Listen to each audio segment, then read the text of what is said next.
turin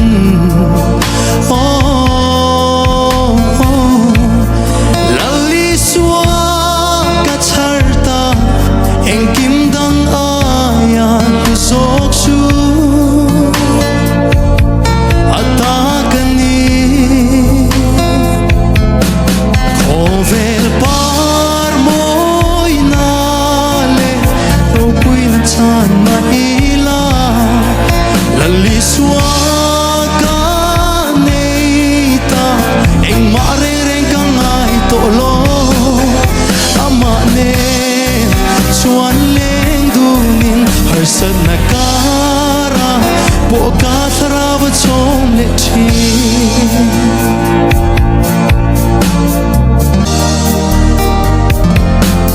Kahun kal ta tekha don kircha ni Thiam mani rom na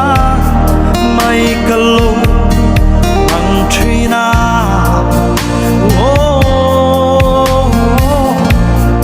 at sangin kahlim chi maseria de silo beidon na mai ovel par moy nale rupui na chan maila daliswa ka neita eng marereng kanay tolo amane chuan leng dunin harsat nakara boka tharawa chawm le Thiam na sual tinreng te dong he turin kanung hian chak na ten ne to lovin chau ma se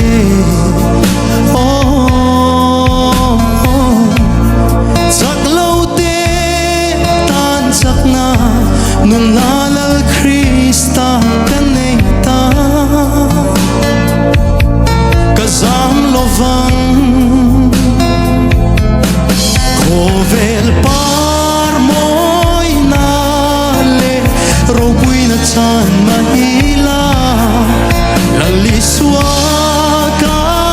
neita eng marereng kangay tolo amane chuan leng dunin harsat nakara boka tharawa chawm le Thiam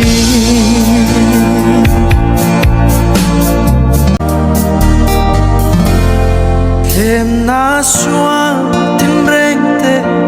dong he turin kanung hian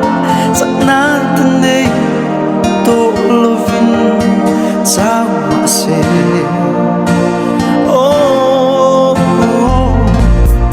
sak lo te tan sak na nun nalal Krista kan nei ta kazam lovang ovel par moy nale robui na chan maila daliswa ka neita eng marereng kangay tolo amane chuan leng dunin harsat na